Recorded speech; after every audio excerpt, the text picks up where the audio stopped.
नमो अरहन्ताणं नमो सिद्धाणं नमो आयर्याणं नमो वज्रायाणं नमो लोये सव्वसाहूणम्।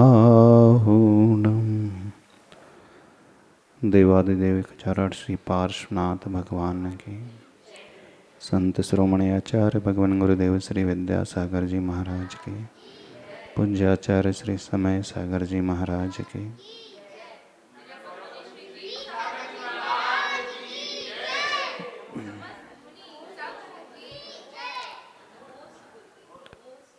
भावनाओं का प्रभाव सबसे अधिक हमारे जीवन पर होता है। जैसी हमारी भावना होती है उसी के अनुरूप हमारा जीवन, हमारा व्यवहार, हमारा आचरण सब बनते चला जाता है। जैन धर्म में सबसे अधिक महत्व यदि किसी का है तो भावनाओं का है। नीचे से लेकर ऊपर तक की यात्रा, संसारी से लेकर मोक्ष तक की यात्रा, अथवा ऊपर से नीचे की यात्रा, पतन से उत्थान की यात्रा में भी भावना का ही योगदान होता है, और उत्थान से पतन की यात्रा में ही भी भावना का ही योगदान होता है। कई प्रकार की भावनाओं का प्रचलन जैन शास्त्रों में बताया है। आप लोग जानते भी होंगे। कौन कौन सी भावनाओं को जानते हैं? 12 भावना, वैराग्य की भावना और 16 कारण भावना और मेरी भावना, 5 महाव्रत की 5 भावना, मैत्री, प्रमोद, कारुण्य, माध्यस्थ, ये भी भावना है। इन भावनाओं को भाने वाला व्यक्ति बहुत ऊंचा उठता चला जाता है। तीर्थंकर बनने के लिए भी भावना का ही आलम्बन लेना पड़ता है। जो भी तीर्थंकर बनते हैं वो 16 विशेष भावनाओं को भाते हैं। पूर्व भाव में उन्होंने भावना भाई थी 16 कारण, उसका फल उन्हें तीर्थंकर प्रकृति के रूप में मिला। और जब उनका गर्भ कल्याणक हुआ, जन्म कल्याणक हो गया, वैराग्य को उत्पन्न करने के लिए भी, दीक्षा लेने के लिए भी उन्हें कुछ भावनाओं को भाना पड़ता है। उस समय विशेष रूप से वे 12 भावना भाते हैं। 12 भावना भा करके उनका वैराग्य बढ़ जाता है और वह दीक्षित हो जाते हैं। और दीक्षित होने के पश्चात, मुनि बनने के पश्चात भी भावनाओं को विशेष रूप से भाना पड़ता है। वे मुनिराज भी भावना का आलम्बन लेते हैं। कौन सी भावना भाते हैं? जीवन भर 5 भावना भाते हैं, एक व्रत की। वैराग्य को दृढ़ बनाए रखने के लिए भी वैराग्य भावना का आलम्बन लेते हैं। और एक जो गृहस्थ होता है, संसारी व्यक्ति होता है, भले ही वो मोक्ष मार्ग में ना बढ़ा हो, साधु ना बना हो, यदि वो अच्छा जीवन जीना चाहता है, एक अच्छे गृहस्थ बनकर के जीना चाहता है, एक ऐसा गृहस्थ जिसका जीवन तनाव से मुक्त हो, एक ऐसा गृहस्थ जो धर्म से भरा हुआ हो, एक ऐसा गृहस्थ जो चिंता से ऊपर उठा हुआ हो, एक ऐसा गृहस्थ जो प्रभु के प्रति समर्पित हो, एक ऐसा गृहस्थ जिसके परिवार से उसका आचरण बहुत अच्छा चलता हो, परिवार के सदस्यों को जो लेकर के चलता हो। एक ऐसा गृहस्थ जहाँ वो रहता है उसकी बॉन्डिंग उसके पार्टनर से बहुत अच्छी रहती हो, बच्चों से बहुत अच्छी रहती हो, जिस समाज में उठता बैठता है, जिन लोगों के साथ आता जाता रहता है, उसके साथ उसका व्यवहार बहुत अच्छा हो। जहाँ वो व्यापार आदि करता है, व्यापार में भी उसकी चिंतन की धारा बहुत अच्छी बनी रहे, उसका आचरण बहुत अच्छा बना रहे। उसके लिए भी एक भावना बड़ी प्रचलित है और वो भावना है मेरी भावना। हर एक जैन श्रावक इस भावना को जानता है और कई तो ऐसे भी होंगे जिन्हें मेरी भावना कंठस्थ भी होगी, याद भी होगी। याद है ना आप लोग? कितने लोगों को मेरी भावना याद है? पाठ रोज करते? पाठशाला के समय याद की होगी। तो कॉर्डलेस दे देना एक दो। जब आप लोग पाठशाला पढ़ते होंगे उस समय हो सकता आपने पढ़ी होगी, अथवा माता पिता अपने बच्चों को ये भावना अवश्य पढ़वाते हैं। जब आप लोग मेरी भावना पढ़ते हैं, उसे पढ़ने के पश्चात फर्क आपको क्या नजर आता है अपने जीवन में?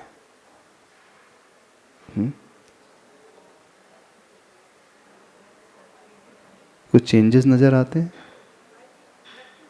अच्छा, रट्टू तोता जैसे पढ़ते हैं। तो सबसे पहले एक बात समझने की कोशिश करें, भावना शब्द क्या कहता है? भावना शब्द का एक अर्थ यह भी होता है भाव ना, अर्थात जहां भाव नहीं होते वो भी होता। भाव ना ने भाव नहीं है, ऐसा एक अर्थ तो निकलता है। क्योंकि जब व्यक्ति रट्टू तोते के अनुसार पाठ करता है, कहता अवश्य वो मेरी भावना है, पर वहां उसके भाव नहीं होते हैं।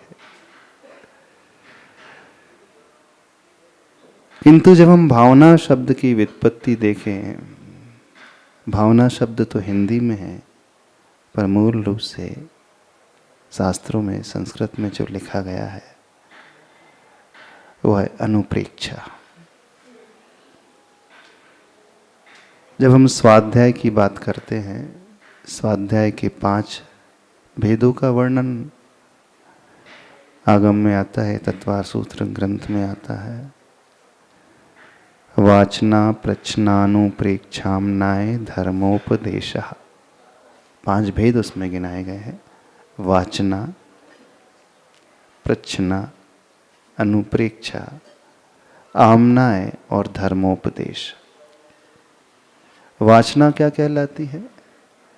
शब्द अर्थ उभय प्रदानम इति वाचना, अर्थात शास्त्र को जब हम पढ़ते हैं, उसका सही उच्चारण करते हैं शब्द के माध्यम से, प्लस उसका अर्थ भी हम समझ कर के पढ़ते हैं, तो जहाँ शब्द और अर्थ दोनों प्रदान किए जाते हैं, दिए जाते हैं, दूसरों को भी और अपने आप को भी, स्वयं को भी।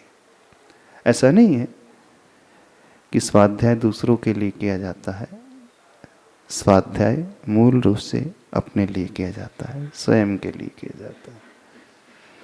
तो हमें सही उच्चारण भी करना और इसका सही अर्थ भी समझना जो होता है वो कहलाता है वाचना। दूसरा भेद आता है प्रच्छना, यानी प्रश्न करना, जिज्ञासा करना। आजकल आप लोगों ने सुना ना, जिज्ञासा समाधान, शंका समाधान, सुना है कि? प्रच्छना का अर्थ होता है जिसके विषय में हमें संशय है, डाउट रहता है, उस डाउट को क्लियर जब हम करने की भावना भाते हैं, हमारे उस संदेह को दूर करने के लिए किसी से जब हम पूछते हैं, तो कहलाता है प्रश्ना।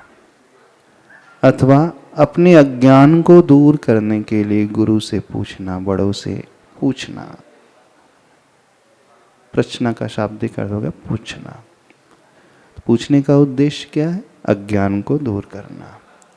अथवा जो हम जानते हैं लेकिन उसमें कई बार संशय हो जाता है, क्या सही है अथवा नहीं है, तो संशय को दूर करने के लिए पूछा जाता है।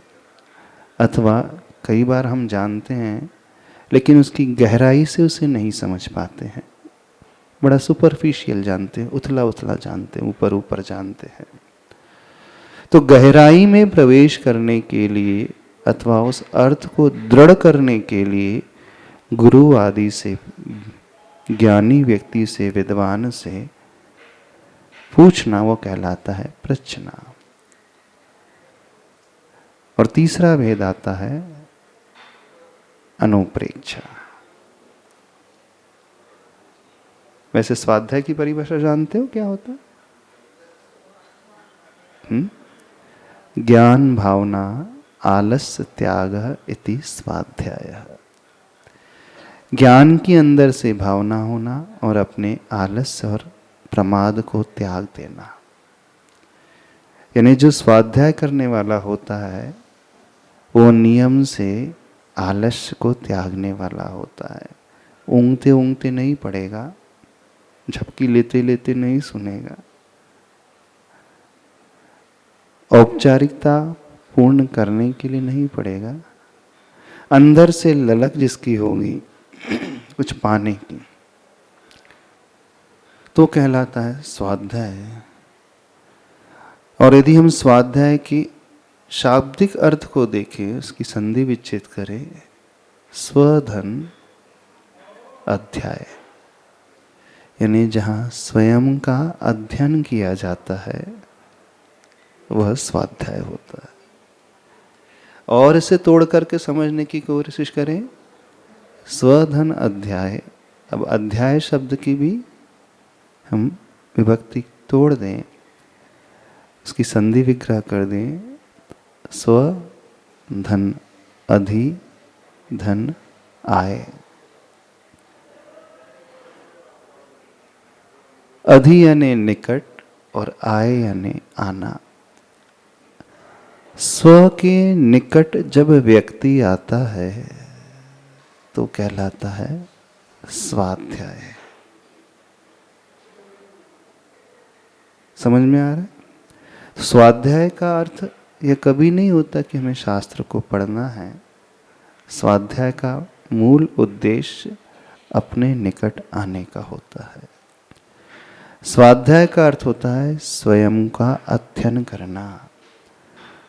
स्वाध्याय का अर्थ होता है स्वयं को पहचानना, स्वयं को समझना, स्वयं से परिचय प्राप्त करना, स्वयं का एनालिसिस करना। स्वाध्याय का अर्थ होता है आत्म विश्लेषण, आत्म मंथन, इंट्रोस्पेक्शन। यानी अपने बारे में जब व्यक्ति चिंतन करता है तो वो कहलाता है स्वाध्याय। और अपने तक पहुंचने के लिए हमें एक आलंबन की आवश्यकता होती है, तो वो आलंबन होता है ग्रंथ, शास्त्र। जैसे स्वयं को देखने के लिए एक आलंबन की आवश्यकता होती है ना, होती कि नहीं? कौन सा आलंबन लेते हैं? दर्पण। जब आप दर्पण के सामने जाते हैं तो दर्पण को देखते हैं कि दर्पण में देखते हैं? बताएं। दर्पण को देखते हैं कि दर्पण में देखते हैं? आचार्य श्री ने बहुत अच्छा हाइकू लिखा है, दर्पण को ना दर्पण में देखें तो भूल ज्ञात हो। कौन सा हाइकू लिखा है? दर्पण को ना दर्पण में देखें तो भूल ज्ञात हो। अर्थात दर्पण को नहीं, दर्पण में देखते हैं जब हम, तो हमें अपनी भूल समझ में आती है। तो आप दर्पण को देखते हो कि दर्पण में देखते हो? रोज दर्पण को कोई नहीं देखता ना। हर व्यक्ति दर्पण में देखता है। अब दर्पण में क्या देखता है वो? अपना चेहरा देखता है, और क्या देखता है? जब ये कहा जाता है दर्पण में देखें, अर्थात दर्पण में पड़ने वाले उस प्रतिबिंब को देखें, अपने ही चेहरे को देखें, और उसे देख करके फिर क्या करते हैं आप? जब आप दर्पण में देखते हैं स्नान करने के पश्चात, फिर क्या करते हैं बताइए? क्यों? कंघी करते हो बाल संवारते हो, और क्या करते हो? अच्छा, क्रीम, फाउंडेशन, पाउडर लगाते हैं। ये क्रीम ये लगाते हैं। ये क्रीम ही लगाना है, पाउडर ही लगाना है, तो बिना दर्पण के नहीं लगा सकते। लगा तो सकते हैं, लेकिन लगाने के पश्चात चेहरा कैसा दिख रहा है, ठीक है अथवा नहीं है, व्यवस्थित है अथवा नहीं है, तो अपने उस व्यवस्थित रूप को देखने के लिए दर्पण में देखा जाता है। और चेहरा व्यवस्थित नहीं है, बाल व्यवस्थित नहीं है, तो क्या करते हैं? कंघी कर लेते हैं अथवा पोंछ लेते हैं, साफ कर लेते हैं। तो चेहरे की धूल को साफ करने के लिए दर्पण में देखा जाता है। ऐसा ही है ना? चेहरे के अव्यवस्थित पने को दूर करने के लिए दर्पण में देखा जाता है। तो जब दर्पण में देखा जाता है तो उसका इफेक्ट क्या होता है? हमारा चेहरा व्यवस्थित हो जाता है। और जब अपने को देखना हो तो हमें आत्म दर्पण में देखना होगा, अथवा जो हमें हमसे मिला दे उसमें देखना होगा। जो हमारी पहचान हमसे करा दे उसमें देखना होगा। तो फिर कौन सा दर्पण होता है? अरिहंत प्रभु रूपी दर्पण, भगवान रूपी दर्पण। यानी प्रतिमा के जो दर्शन किए जाते हैं, प्रतिमा के दर्शन का उद्देश्य नहीं है, प्रतिमा के दर्शन करके अपने दर्शन करने का उद्देश्य है। जैसे दर्पण को देखते हो तो उद्देश्य दर्पण को देखने का थोड़ी होता है, दर्पण में अपने चेहरे को देखने का होता है। ऐसे ही जब मंदिर में आते हैं तो मंदिर में प्रभु की प्रतिमा देखने का उद्देश्य कभी नहीं होता है, प्रभु की प्रतिमा के दर्शन करके अपने दर्शन का उद्देश्य होता है। तो एक माध्यम होता है प्रभु की प्रतिमा रूपी दर्पण, दूसरा माध्यम होता है शास्त्र। जब हम शास्त्र को खोल करके पढ़ते हैं, किसी कथा को आप पढ़ रहे हैं, चरित्र को पढ़ रहे हैं, पुराण को पढ़ रहे हैं, सपोज आपने श्रेणिक चरित्र पढ़ा, तो उद्देश्य क्या है? राजा श्रेणिक की कहानी पढ़ना? चलो आपसे पूछ रहे हैं क्या उद्देश्य होता है? कोई भी ग्रंथ का आप स्वाध्याय कर रहे हैं, पढ़ रहे हैं, पद्म पुराण पढ़ रहे हैं, श्रीपाल चरित्र पढ़ रहे हैं, श्रेणिक चरित्र पढ़ रहे हैं, तो क्या राजा श्रीपाल की कहानी पढ़ना, रामचंद्र जी की कहानी पढ़ना? हाँ, ऊपर से तो यही लगेगा कि हम उस नायक की, उस महापुरुष की कथा पढ़ रहे हैं, पर कथा पढ़ने से हमें क्या मिलेगा? कोई व्यक्ति ऐसा था, वैसा था, बहुत बड़ा था, बड़ा बलशाली था, बड़ा सुंदर था, बड़ा आदर्शवान था, उससे हमें क्या मिलता है? कुछ मिलता है?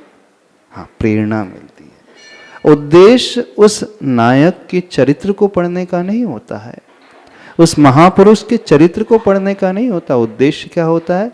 उसके चरित्र को पढ़ करके हम अपने आप को निखारते हैं। उद्देश्य होता है उसके चरित्र को पढ़ करके हम अपने जीवन की तुलना उस व्यक्तित्व से करते हैं।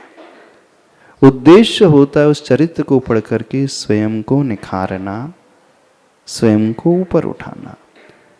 जो इस उद्देश्य को लेकर के शास्त्र पढ़ता है तो उसके लिए वह शास्त्र दर्पण हो जाता है, और जो सिर्फ कथा को पढ़ रहा है तो वो दर्पण को देखता है, और उस कथा को पढ़ने के पश्चात जो आत्मविश्लेषण करने लगता है, अपनी तुलना उस महापुरुष से करने लगता है, यह विचारने लगता है कि वे भी महापुरुष हुए जिनका जीवन कैसा था और कैसे उन्होंने आत्म उन्नति की, अपना उत्थान किया, और एक मेरा भी जीवन है, मैं क्या कर रहा हूं। तो उस चरित्र को पढ़ करके जब व्यक्ति अपने बारे में विचार विमर्श करता है तो ये कहलाता है दर्पण में देखना। तो आप लोग जब स्वाध्याय करते हो, ग्रंथ पढ़ते हो, कोई कथा पढ़ते हो, पुराण पढ़ते हो, तो क्या उद्देश्य होता है बताइए? कहानी जान लेना, प्राय उद्देश्य यही होता है। दूसरे को कहानी सुनाना। माँ जब पढ़ती है तो बच्चों को सुनाने के लिए पढ़ती है, दादी पढ़ती है तो नाती पोतों को सुनाने और सुलाने के लिए पढ़ती है। कहानी सुन करके बच्चे नाती पोते जल्दी सो जाते हैं, तो सुनाने के लिए और सुलाने के लिए, इसलिए तो ये दर्पण में देखना नहीं होता, तो दर्पण को देखना हो गया। हमारी बात समझ में आ रही है? तो शास्त्र पढ़ने का उद्देश्य कभी ये नहीं है कि उस चरित्र को हम जाने, उसका एकमात्र उद्देश्य अपने आप को पहचाने।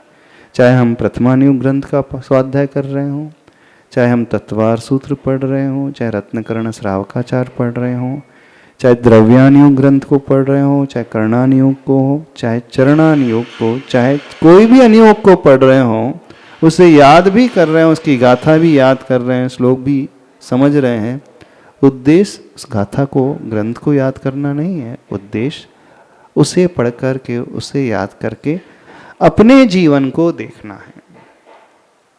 तो जैसे वह दर्पण अपने चेहरे को देखने के लिए होता है, शास्त्र भी एक दर्पण होता है अपने जीवन को देखने के लिए, अपने जीवन का विश्लेषण करने के लिए। अब उसका विश्लेषण कैसे होता है? तो उसका सबसे इफेक्टिव तरीका होता है स्वाध्याय का तीसरा भेद, जिसका नाम है अनुप्रेक्षा। लिखा ना अनुप्रेक्षा। अनुप्रेक्षा का अर्थ क्या हुआ? उसे हम कहते हैं भावना। अब अनुप्रेक्षा की परिभाषा क्या हुई? मुहुर मुहुर चिंतनम इति अनुप्रेक्षा, अर्थात बार बार चिंतन करना, बार बार सोचना, बार बार विचार करना, वो कहलाती है अनुप्रेक्षा, अथवा उसे कहा जाता है भावना। तो आप लोग मेरी भावना पढ़ते हो कि मेरी भावना भाते हो? क्या करते हो? कि मेरी भावना सुनाते हो? आप लोगों की मेरी भावना नहीं है, वो तेरी भावना होती है ना? मेरी भावना और तेरी भावना में क्या अंतर हुआ? जब भी किसी को सुधारना हो, समझाना हो, तो आप पढ़ोगे, देखो कि देखो उसमें ऐसा लिखा है ना, सुखी रहे सब जीव जगत के, अहंकार का भाव ना रखूं, नहीं किसी पर क्रोध करूं, ऐसा है ना, दूसरे को समझाने के लिए, बच्चे को समझाने, देखो बेटा क्रोध नहीं करना, अहंकार का भाव नहीं रखना, ऐसा। तो प्राय संसारी व्यक्ति की भावना, वैसे वो भावना मेरी भावना लिखी जुगल किशोर मुक्तिकार जी ने है, बड़ी अच्छी भावना है, पर प्राय वो तेरी भावना हो गई है। ऐसी हो गई ना, मेरी भावना तो नहीं रही, पर उन्होंने लिखा मेरी भावना। उनका उद्देश्य भी छपवाना नहीं, दूसरों को समझाना नहीं, उनका उद्देश्य भी अपने आप को समझाना। जब अपने आप को समझाने के लिए कोई चिंतन किया जाता है, कोई पढ़ा जाता है ग्रंथ आदि, तो वो भावना का रूप लेता है। अब भावना में बार बार वह एक्टिविटी की जाती है। एक उदाहरण देते हैं। सभी महिलाओं को रोटी बनाना आता है? आता? जब आप रोटी बनाते हैं तो आजू बाजू में बात भी कर लेते किसी से? रोटी ही बनाते रहते हैं कि दूसरे हाथ से सब्जी भी कढ़ाई में बघारते रहते हैं? थोड़ा, हाँ, एक बर्नर में सब्जी भी बगर रही है, दूसरी बर्नर में क्या रखा, तवा रखा, उसमें रोटी सिक भी रही है और मुख से बात भी चल रही है, अथवा कुछ उच्चारण भी चल रहा है, कुछ पाठ भी चल रहा है। तो आपका मन भटकता नहीं? रोटी आड़ी तिरछी नहीं होती कभी? हाँ, आप किसी से बात कर रहे हैं तो बनाना था गोल और भारत का नक्शा नहीं बन जाती? क्यों? ऐसा क्यों हो जाता? जबकि आप उस ओर देखते भी नहीं है। हाँ, हो सकता है कहीं और भी देख रहे हों और रोटी बेलते भी हैं, कढ़ाई में सब्जी बघार भी रहे हों, तो बिगड़ती नहीं रोटी? क्यों नहीं बिगड़ती? हाँ, अभ्यास गहरा हो गया, प्रैक्टिस गहरी हो गई। याद कर वो दिन जब आपने पहली बार रोटी बनाई थी। क्यों पंकज, कैसी रोटी बनती? गोल नहीं, थोड़ा सा आड़ी तिरछी हो जाती, कॉर्नर आग दर निकल जाता है। अभी भी वैसी बनती? अब गोल बनती? तो वो गोल कैसे बनती है जबकि आप अन्य कार्य भी करते रहते हैं? कभी सोचा आपने? आप डिस्ट्रैक्ट नहीं होते हैं, आपका मन भटकता नहीं है और रोटी पूरी गोल ही बेलती है, जहां तक हम समझते हैं। हर महिला की जो रोटी होती गोल ही बनती है ना। अब जो नई नई सीखने वाली बहू हो तो बात अलग है, थोड़ी आड़ी तिरछी भी बन जाएगी, मोटी पतली भी बन जाएगी, कच्ची भी रह जाएगी, जल भी जाएगी। लेकिन जिसका अभ्यास गहरा होता है, रोटी गोल ही मिलती है, सिकती भी प्रॉपर है, जलती भी नहीं और कच्ची भी नहीं रहती, और एट द सेम टाइम आप दूसरे कार्य भी करते रहते। ऐसा कैसे हो गया? बताइए कैसे हो जाता है? अभ्यास से। जब व्यक्ति अभ्यास गहरा करते चले जाता है तो उसमें एक्सपर्टाइज हासिल हो जाती है, विशेषता, अथवा वो विशेषज्ञ बन जाता है। तो भावना में भी वह क्रिया जब बार बार की जाती है तो वो भावना का रूप लेती है। एक बार पढ़ा जा रहा है तो वो कभी भावना नहीं कहलाएगी, एक बार पाठ हो रहा है तो भावना नहीं कहलाती है। प्राय गलती क्या होती है, चाहे 12 भावना हो, चाहे 16 कारण भावना हो, चाहे वैराग्य भावना हो, चाहे मेरी भावना हो, सभी लोग क्या करते हैं, एक बार पढ़ लिया और पढ़ करके बंद करके जिनवाणी रख दी। कहते अवश्य कि हमने मेरी भावना अथवा 12 भावना को भा लिया, तो वो भावना है ही नहीं। वो क्या हुआ? वो तो पठनम हुआ, पढ़ना हुआ, वाचनम हुआ। गलती बस यही हो रही है सबसे बड़ी। कल्याण पढ़ने से कभी नहीं होता है, कल्याण भावना से होता है। हमारी बात समझ में आ रही? तो भावना में बार बार वह क्रिया की जाती है। मुहुर मुहुर चिंतनम लिखा वहां, यानी बार बार जब चिंतन करेगा कोई व्यक्ति तो वो भावना का रूप पाता है। अब देखना, आपने आज चिंतन किया, कुछ दिन बाद फिर या तो भूल जाएगा अथवा प्रवृत्ति पहले जैसी हो जाएगी। ऐसा क्यों होता है? जैसे आप सब्जी बनाते हैं छुरी से, यूज करते करते क्या हो जाता है, उसकी धार कम हो जाती है। तो उसकी धार को यदि हम पैनापन देना चाहते हैं तो क्या कर रहे आ जाता है, स्थान पे चढ़ाया जाता है, बस टच नहीं किया जाता है, बार बार उस पर वो घिसा जाता है।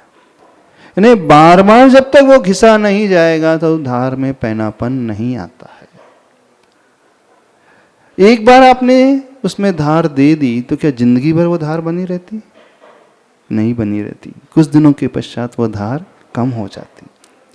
ठीक ऐसे ही कई बार हमें विषय तो समझ में आ जाता है, सब कुछ समझ में आ जाता है, आ जाता है ना आपको भी? गुस्सा नहीं करना चाहिए, अहंकार का भाव नहीं रखना चाहिए, ईर्ष्या नहीं करना चाहिए, झूठ नहीं बोलना चाहिए। समझने के पश्चात भी क्यों व्यक्ति पुनः क्रोध करता चला जाता है, फिर से वो ईर्ष्या की ओर ढुलक जाता है, फिर वह छल कपट करने लगता है? सोचिए, वो इसलिए होता है कि व्यक्ति उसमें पैनापन नहीं ला रहा है, बार बार उस क्रिया को दोहरा नहीं रहा है, बार बार उसको चिंतन में नहीं ला रहा है, इसलिए जानते हुए भी वो जीवन में उतर नहीं पाता है। समझते हुए भी वो आत्मसात नहीं हो पाता है। तो यदि हम आत्मसात करना चाहते हैं तो हमें क्या करना होगा? हमें भावना भाना होगा। तो बताइए, आप भावना का पाठ करते हैं कि भावना भाते हैं? सिर्फ पाठ कर रहे हैं? पाठ करने से कुछ नहीं होगा, कल्याण भाने से होगा। और भाने का अर्थ है बार बार वह सोचना होगा। बार बार सोचने का अर्थ है बार बार अपने आप को संभालना होगा। कई लोग शिकायत करते हैं कि हम सोचते हैं कि हम बुरा काम ना करें, हम सोचते हैं अपनी बुरी आदत बदल डालें, हम सोचते हैं कि हमें गुस्सा ना आए, सभी सोचते हैं। लेकिन निमित्त आता है, कोई परिस्थिति निर्मित होती है, पुनः व्यक्ति गुस्सा कर जाता है, उसका क्रोध एकदम उबल जाता है, उभर करके सामने आ जाता है। उसे पता है कि अभिमान नहीं करना चाहिए, अहंकार का भाव नहीं रखना चाहिए, लेकिन कुछ भी सामने परिस्थिति निर्मित हो जाती है, वो कुछ अच्छा उसके साथ हो जाता है, गर्व से ले डूबता है। तो क्या करना होगा? अपने आप को संभालने के लिए हमें भावनाओं का आलंबन लेना पड़ेगा। और ऐसा नहीं कि एक दिन हमने पढ़ लिया, एक दिन चिंतन कर लिया तो वो समाप्त हो गया। नहीं, उसकी कंटिन्यूटी हमेशा बनी रहनी चाहिए। जीवन में जब हम कुछ अच्छा करना चाहते हैं, अच्छा पाना चाहते हैं, तो कैसा होता है? एक उदाहरण से समझें। ऊपर छत में आप दीपक जला रहे हैं, जहां हवा हमेशा तेज चलती रहती है। आपने दीपक में घी डाल दिया, बाती लगा दी, ज्योति जला दी। कितनी देर तक दीपक जलेगा? जब हवा चल रही है, कितनी देर तक उसकी लौ जलती रहेगी? बताइए। कितने समय तक? यदि जल भी गया तो थोड़ी देर बाद पुनः बुझ जाता है। अब यदि आप चाहते हैं जो दीपक आपने प्रज्वलित किया है, हवा में भी उसकी ज्योति जलती रहे, तो क्या करना होगा? क्या करते? उसके लिए एक सुरक्षा कवच आवश्यक होता है ना? तो कुछ लोग हाथ का आलंबन दे देते हैं, पर कब तक हाथ का आलंबन दे पाओगे? थक जाओगे। तो आप कांच का एक कवर रख देते हो, रख देते। अभी भी हवा चल रही है, पर अब उसकी लौ बुझ नहीं रही है। क्यों नहीं बुझ रही है? बाहर भले ही हवा है, लेकिन अंदर तक वो हवा नहीं पहुंच पा रही है। ठीक ऐसे ही हम सबके साथ है। यदि हम कुछ अच्छा अपने भीतर चाहते हैं, कुछ अच्छी ज्योति हम प्रज्वलित करना चाहते हैं, तो हमें क्या करना होगा? चारों तरफ का जो वातावरण है, सराउंडिंग जो है, बड़ा हवा वाला वातावरण है। हवा बड़ी घनी चल रही है, हवा ही नहीं है, कई बार बारिश भी हो जाती है। अब आपने कांच का कवर रख दिया और बारिश, अब हवा तो उसे बुझा नहीं पा रही है, लेकिन ऊपर से पानी की बौछार आ रही है, तो क्या होगा? अब हवा उसे नहीं बुझा रही है, अब क्या हुआ? पानी उसे बुझा देगा। अब आपने हवा से तो सुरक्षा कर ली, लेकिन पानी से सुरक्षा नहीं कर पाए, तो क्या करना पड़ेगा? आप बताइए। हाँ, ऊपर से भी कुछ कवर आवश्यक होता है। तो आपने लालटेन बना ली, मान लीजिए, ठीक है, ऊपर से भी कवर्ड है, चारों तरफ से भी कांच का कवर, तो अब वो जलता रहेगा दीपक, चिमनी जैसे होती है, जलता रहेगा। कब तक जलेगा? हाँ, जब तक उसमें तेल है, घी है, स्नेहलता है, तभी तक जलता रहेगा। और यदि उसमें वो घी समाप्त हो जाएगा, कवर ऊपर भी है, चारों तरफ भी है, कांच भी है, सब कुछ है, तो क्या होगा? तो भी बुझ जाएगा। क्यों? क्योंकि घी समाप्त हो गया।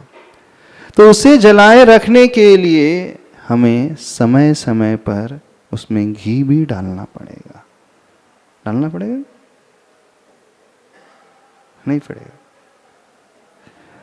अब मान लीजिए कांच का कवर भी है, ऊपर से भी कवर और घी भी डाल रहे हैं, तो वो दीपक जलता रहेगा। कई बार ऐसी परिस्थिति होती है कि जो बाती होती है उसमें आगे किट्टी माँ, काली माँ जमा हो जाती है।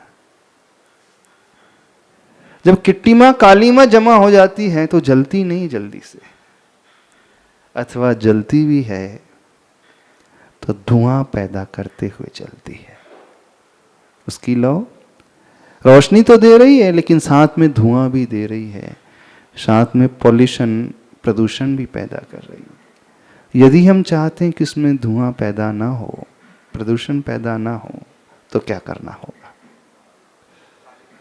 उदाहरण समझना, बड़ी अच्छी चीज बता रहे हैं आपको। तो बार बार उसकी बाती को देखते रहना चाहिए, उसमें किट्टी माँ, काली माँ लग रही तो उसे हाथ से साफ भी किया जाता है। ठीक हम सबके साथ ऐसा ही है। हमने ठान लिया कि हमारी बुराइयां हम पर हावी ना हो, तो हमें एक सुरक्षा का वातावरण देना पड़ेगा, न केवल चारों तरफ से, ऊपर से भी कुछ सुरक्षा का वातावरण हमने दे दिया, लेकिन कुछ समय के पश्चात उसका घी कम होने लगता है, तो उसमें हमें घी डालना पड़ेगा। तो घी डालने का अर्थ हुआ बार बार अच्छे निमित्त को हमें खोजते रहना पड़ता है, बार बार गुरुओं से कुछ सुनते रहना पड़ता है, उनसे कुछ शिक्षा लेते रहना पड़ता है, बार बार हमें कुछ स्वाध्याय करते रहना पड़ता है, और उसमें स्नेहता बनाए रखने के लिए आवश्यकता होती है भावनाओं की। हमने आज जान लिया, आज समझ लिया, थोड़ी देर बाद, थोड़े दिनों बाद जो हमारी बैटरी थी वो डिस्चार्ज होने लगती है ना? घी जो है कम होने लगता है।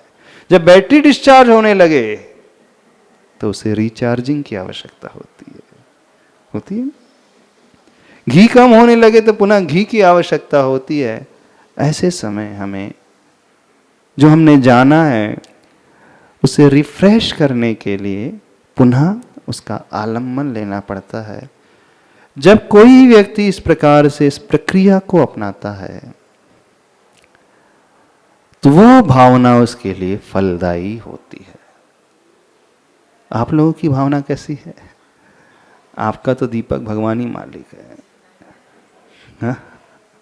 कैसा दीपक? खुले आसमान में रखा हुआ है, ना चारों तरफ कवर है, ना उसमें घी है, ना तेल है, और किट्टी माँ काली माँ और जमी है, और आपने एक बार पढ़ लिया और कह रहे हो कि नहीं ये सब अच्छा होना चाहिए। फिर शिकायत करते हैं हम पढ़ते रहते हैं लेकिन हमारे ऊपर कोई फर्क नहीं पड़ता। हाँ, आपने मेरी भावना पढ़ी, कोई अंतर ही नजर नहीं आया। क्यों अंतर नजर नहीं आया? इसलिए नजर नहीं आया आपने ना सुरक्षित वातावरण दिया, आपने अपने आप को उस हवा और पानी से नहीं बचाया। हवा पानी कौन सी होती है? बुराइयों की, बुरे संस्कारों की, बुरे निमित्तों की, उस प्रकार की संगति की। यानी बाधक कारण से हमने अपने आप को नहीं बचाया, जिससे हमारा मन डिस्ट्रैक्ट होता है, समझते हुए भी, जानते हुए भी कि हमें नहीं करना चाहिए, फिर भी हम उस ओर चले जाते हैं। इसलिए चले जाते हैं कि हम अपने आप को उन्हीं बाधक कारणों से, हवा पानी से घेर करके रखते हैं। हमारी बात समझ में आ रही? तो क्या पहले किसकी आवश्यकता है? पहले उस हवा पानी से सुरक्षा का वातावरण देने की आवश्यकता है, यानी उन बाधक कारणों से अपने आप को बचाने की आवश्यकता है, जिससे हमारा मन डिस्ट्रैक्ट होता है। इतना ही पर्याप्त नहीं होता है, साधक कारण की भी आवश्यकता होती है। दीपक मात्र कांच के कवर रख देने से जलेगा नहीं, उसमें घी भी डालना है। तो घी डालना हुआ साधक कारण अपनाना, कांच का कवर हुआ बाधक कारण को रोकना। तो साधक कारण कौन से होते हैं हमारे जीवन में? शास्त्र स्वाध्याय, गुरु का समागम, प्रवचन आदि सुनना, 12 भावना आदि का चिंतन करते चले जाना। उन भावनाओं को बार बार भाते जाएंगे तो वो एक प्रकार से घी का प्रयोग हो गया। जब इतना पुरुषार्थ होता है तब रिजल्ट निकल करके आता है। तो हमारी लौ जो है बड़ी टिमटिमाती हुई लौ है। लौ अपने आप में टिमटिमा रही है, साथ में हवा पानी भी बहुत है, बाधक कारण ढेर सारे हैं, उनसे अपनी रक्षा करना है। हमारी लौ उस रत्न दीपक की भांति नहीं है, जिस रत्न दीपक को न हवा बुझा सकता है न पानी बुझा सकती है। उस रत्न दीपक में न घी की आवश्यकता है न तेल की आवश्यकता है। रत्न दीपक हमेशा जलता है, हवा में भी रख दो तो जलेगा, यानी प्रकाश देगा, पानी में भी रखो तो प्रकाश देगा, और उसमें कुछ ना भी डालो तो भी प्रकाश देगा। अभी अपनी स्थिति उस रत्न दीपक की भांति नहीं है। सबकी स्थिति कैसी है? उस मिट्टी के दीपक की भांति है, जिसमें घी बहुत कम है और चारों तरफ जो है हवा पानी का प्रकोप है, और उसकी बाती में किट्टी माँ काली माँ लगी है। अब इन परिस्थिति में रहते हुए उसे प्रज्वलित करना है, लौ को जलाए रखना है, तो पुरुषार्थ हमेशा करते रहना होगा। इन्हीं सब के लिए भावना अथवा अनुप्रेक्षा की आवश्यकता होती है। समझ में आ गया? तो मेरी भावना का फल कैसे मिलता है, सोच रहे हैं? इसी विषय को थोड़ा सा आप लोगों को समझा दें, आज इतना ही रखें। भावना कर समझ में आ गया? अब वो तेरी भावना से मेरी भावना में आ जाए, उसका फल हमें मिले, तद योग्य हमें पुरुषार्थ भी करना होगा। यदि समय रहा तो आगे से देख लेंगे, आज इतना ही रखते हैं।